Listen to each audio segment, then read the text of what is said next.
Putain, j'ai voulu mettre le pied sur une souche et elle a pété. Ouais. Ouais, je vais l'amener en garantie. Et voilà la nouvelle bête 300 Rirou MR Racing de 2021. Oh, bah celle-là,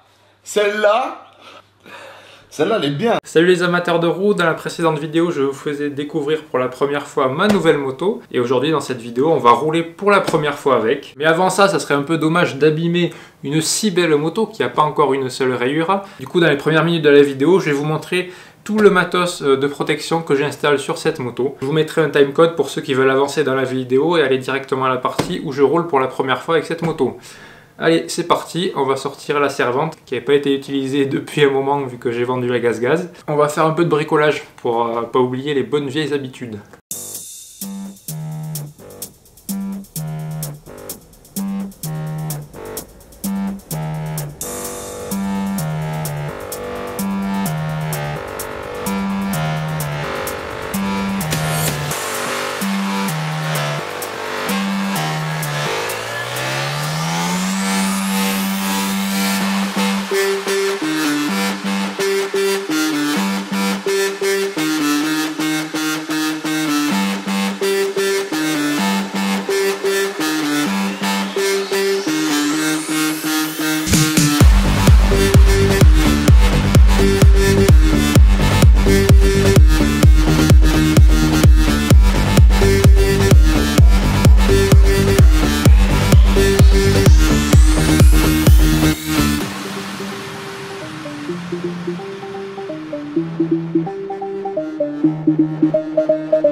Le sabot AXP Extreme Skid Plate là, c'est une grosse blague. Évidemment, il manque le trou pour la vidange et ça, ils te le montrent pas trop sur les photos, faut vraiment faire gaffe. Moi, je pensais qu'ils y avaient réfléchi un peu à leur coup, mais non.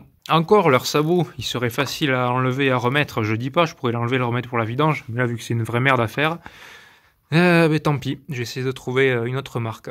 En passant chez Dream Bike Rodez, j'ai pu voir une très jolie 300 Reju version 6 Day et en regardant de plus près, j'ai remarqué qu'elle était équipée d'un sabot de la marque Cross Pro qui protège les biellettes et surtout qui dispose d'un trou pour la vidange. Ça y est, c'est fini.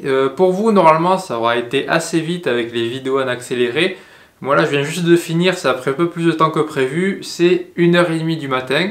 La moto elle a déjà plus d'heures de mécanique que de roulage, ça me refait penser à la gaz-gaz. Mais par contre ça fait plaisir de bosser sur du neuf, avec des vis neuves, où c'est toujours les mêmes empreintes, il n'y a pas de surprise à chaque fois. Donc ça déjà ça facilitait pas mal les choses. Du coup il y a toutes les protections, à part l'histoire du sabot, j'essaierai de voir ce que je peux faire, si je le garde, si je le perce, si j'essaie de l'adapter. Je verrai bien. Il y a aussi 2-3 protections qui arriveront plus tard dans la semaine. Ça arrivera plus tard, ça sera dans une autre vidéo. Là, je vais pouvoir aller rouler sans trop l'abîmer. Bon, faudra bien l'abîmer un peu, mais ça limitera un peu les dégâts. Et voilà, ben, moi je vais aller me coucher et vous allez avoir directement le premier roulage.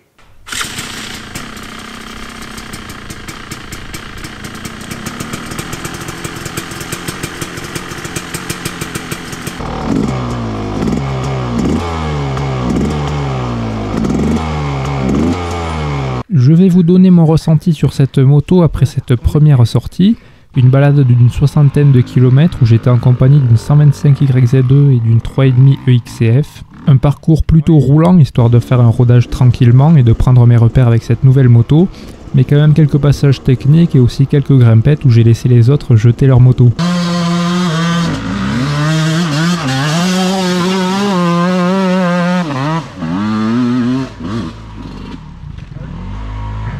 La 125 YZ, elle a perdu sa béquille. Ça me rappelle la toute première sortie que j'avais fait avec la gaz-gaz. C'était moi qui l'avais perdue. Alors là, pour la retrouver, celle-là, c'est vraiment un coup de bol parce que avec les feuilles et avec les branches, c'est difficile de la deviner. Concernant la Reju, je vais commencer par parler du démarreur. J'en avais pas sur mon ancienne moto et ce petit gadget, c'est un régal. Trop bien! Après, je sais qu'il est fragile, du coup je m'en sers que quand la moto est chaude. Le commodo sur lequel il est placé est le même que j'avais sur mon ancienne gaz-gaz et je sais qu'à la moindre chute il risque de casser. Je vais donc essayer de le remplacer par un simple bouton pour le démarreur, parce que ce Komodo coûte cher et il n'est pas facile à trouver.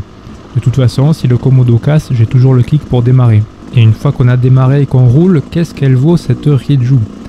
On entend souvent parler du châssis d'une moto qui affecte sa tenue de route, et jusque-là je n'avais jamais réussi à bien ressentir les changements qu'apporte cet élément, parce que quand on passe d'une moto à une autre, il y a également le moteur qui change et qui affecte le ressenti. Là je passe d'une 300 GasGas de 2011 à une 300 Riju de 2021, où les moteurs sont quasiment identiques, et la principale différence entre ces deux motos est justement le châssis, qui est entièrement nouveau, et j'ai pu apprécier ses améliorations. Sur le papier, les deux motos font presque le même poids, mais ce fameux châssis de la Riju la rend plus maniable, c'est plus simple de la faire virer de bord et elle paraît plus légère. Ma GasGas était équipée de suspension Öhlins qui avait été bien préparée par Revolt Racing, et là avec les Kayaba sur la Riju, je retrouve les mêmes sensations, avec une moto qui ne me fait pas de frayeur et qui reste bien dans sa trace. Après, en une seule sortie, je n'ai pas trop eu le temps d'analyser le comportement des suspensions, à voir si elles sont trop molles ou au contraire trop dures, ça viendra petit à petit. Pour finir sur la partie cycle, je vais parler rapidement du freinage qui est géré par des maîtres cylindres et étriers Nissin qui viennent freiner des disques Galfer. Là je fais le rodage des freins là. Et ça freine un peu fort, faut que je fasse gaffe dans le mouillé. Je sais pas si c'est le fait que tout soit neuf ou si la garde n'est pas la même, mais j'ai trouvé le freinage très puissant. Il va falloir que je m'y habitue pour pouvoir gérer la progressivité. Concernant le moteur, je vous ai dit qu'il n'y avait pas beaucoup de changements par rapport à celui de ma GasGas, mais j'avais oublié que j'avais vachement adouci celui de la GasGas avec notamment une masse à l'allumage. Le moteur de la Riju m'a donc surpris car il est beaucoup plus violent. C'est un 300 qui a vachement de force en bas et il faut bien doser la poignée d'accélérateur car le moteur monte rapidement dans les tours avec le fameux coup de pied au cul arrivé au mi-régime. On peut voir sur le guidon un bouton de double courbe qui joue sur l'allumage et il y a aussi la possibilité de jouer sur un ressort pour régler les valves. Je vous dirai dans une nouvelle vidéo si ça a un réel effet sur le moteur car pour cette première sortie j'ai voulu tester la Riju avec toute sa puissance, même si j'ai pas trop tiré dedans vu que je suis en rodage. J'avais pas touché au réglage du carburateur et le ralenti était peut-être un peu trop faible, ça m'a coûté de caler quelques fois.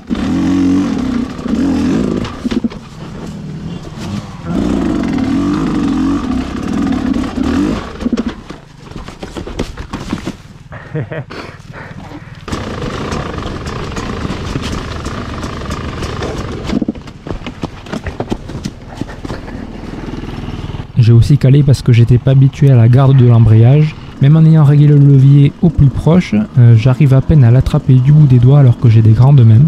En parlant du poste de pilotage, je fais 1m90 et je trouve que le guidon est un peu bas. De toute façon, je remplacerai le guidon et le maître cylindre d'embrayage par ceux que j'avais sur la GasGas. C'est juste que le temps du rodage, je laisse tout d'origine sur la Riju, histoire que je me fasse mon avis sur une moto d'origine. Je disais guidon un peu bas, mais par contre hauteur de selle plus haute comparée à la GasGas, plus haute de 2 cm et ça me convient pour ma grande taille. Voilà sûrement des détails que j'oublie ou alors des impressions qui se préciseront au fur et à mesure des sorties, ça sera à suivre dans les prochaines vidéos. Je ferai également un point sur la mécanique sur cette moto pour voir si c'est facile de faire l'entretien soi-même dessus et voir si les choses ont bien été pensées pour ça. Bon, fin de balade, je pense que je vous aurais donné mes impressions, mes premiers ressentis en voix off normalement. Je me suis bien amusé, ça fait du bien de reprendre la moto après 3 mois d'arrêt et aussi de découvrir une nouvelle moto, une nouvelle façon de piloter. Parce que comme je vous l'ai dit en voix off, il y a pas mal d'améliorations, pas mal de changements. Donc là j'ai toujours pas fini le rodage, j'ai dû faire la moitié du plein, je sais, j'ai pas trop vérifié encore. Donc il y aura de nouvelles sorties de prévues pour finir le rodage et s'habituer à la moto. Ça m'a fait plaisir, j'espère que cette vidéo vous aura plu également. En attendant les prochaines, je vous dis à la prochaine et bon ride.